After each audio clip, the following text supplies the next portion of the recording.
नमस्कार दोस्तों, आप सुन रहे हैं हमारा हिंदी भाषा का कार्यक्रम डेली करंट अफेयर्स अपडेट।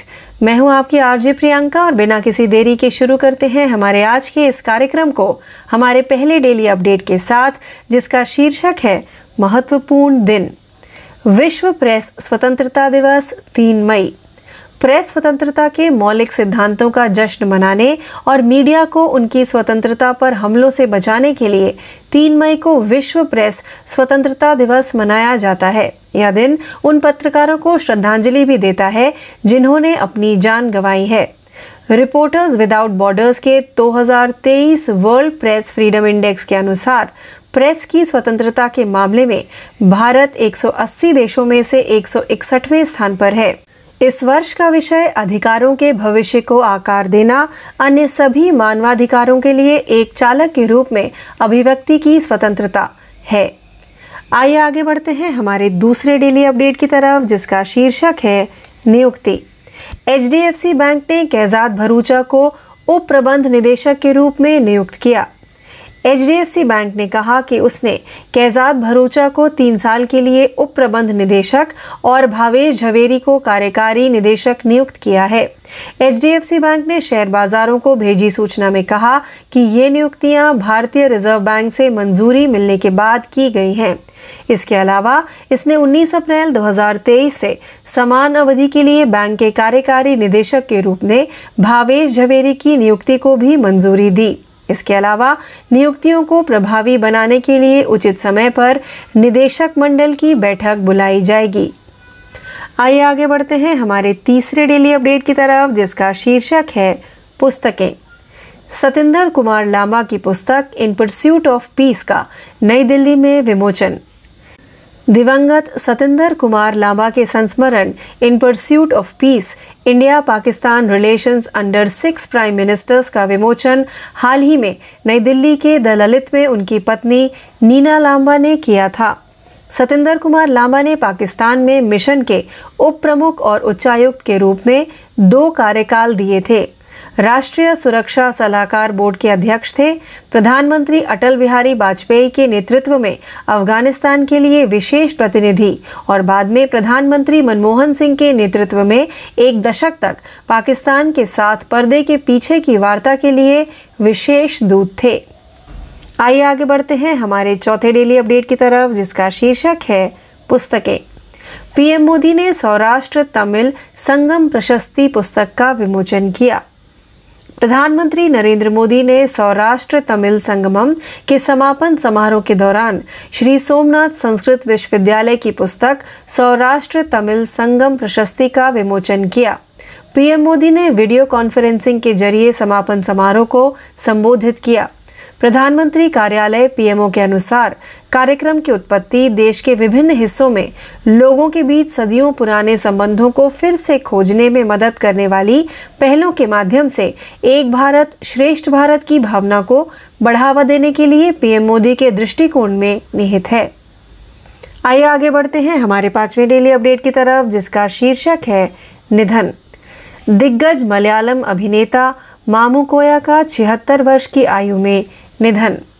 लोकप्रिय मलयालम अभिनेता मामुकोया का बुधवार 26 अप्रैल को कोझिकोड के एक निजी अस्पताल में निधन हो गया। वह 76 वर्ष के थे। मामुकोया ने 1979 में थिएटर में अपने अभिनय की शुरुआत की। इससे पहले वह कोझिकोड में एक लकड़ी मिल में काम करते थे। अपने 4 दशक लंबे करियर में मामुकोया ने 450 से अधिक मलयालम फिल्मों में अभिनय किया। वह एक फ्रांसीसी फिल्म में भी दिखाई दिए जिसका शीर्षक फ्लेम्स ऑफ पैराडाइज है। उन्होंने पेरू मजाकलम और इन्नाथे चिंता विषायम में अपने प्रदर्शन के लिए 2 केरल राज्य फिल्म पुरस्कार जीते। आइए आगे बढ़ते हैं हमारे 6वें डेली अपडेट की तरफ, जिसका शीर्षक है राज्य। नागालैंड को अपना पहला मेडिकल कॉलेज स्थापित करने के लिए एनएमसी से मंजूरी मिली। राष्ट्रीय चिकित्सा आयोग एनएमसी द्वारा 100 सीटों वाले Nagaland institute of medical sciences and research centre की स्थापना के लिए अपनी मंजूरी देने के साथ 60 साल पहले 1963 में राज्य का दर्जा मिलने के बाद से पूर्वोत्तर राज्य में पहला मेडिकल कॉलेज स्थापित किया जाएगा।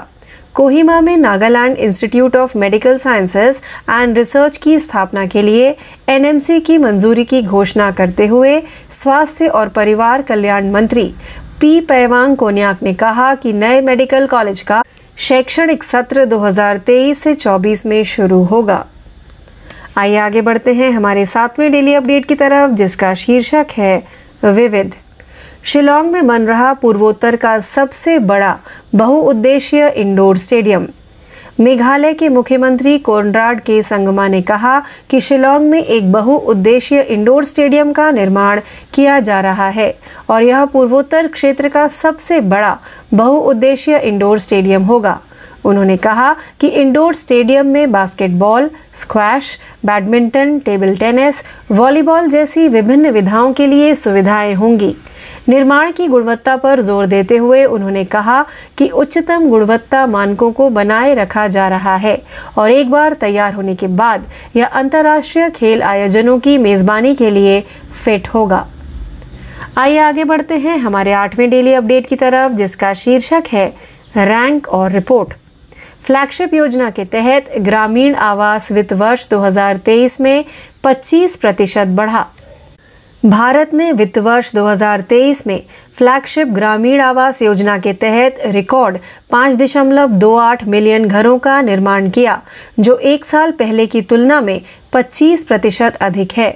ग्रामीण विकास मंत्रालय के एक अधिकारी ने बताया कि देश ने प्रधानमंत्री आवास योजना ग्रामीण के तहत 57.3 लाख मकान बनाने का प्रस्ताव किया है, जिससे वित्त वर्ष 2024 तक सभी के लिए आवास सुनिश्चित करने की योजना के तहत 2.95 करोड़ मकान बनाने के लक्ष्य को हासिल किया जा सकेगा।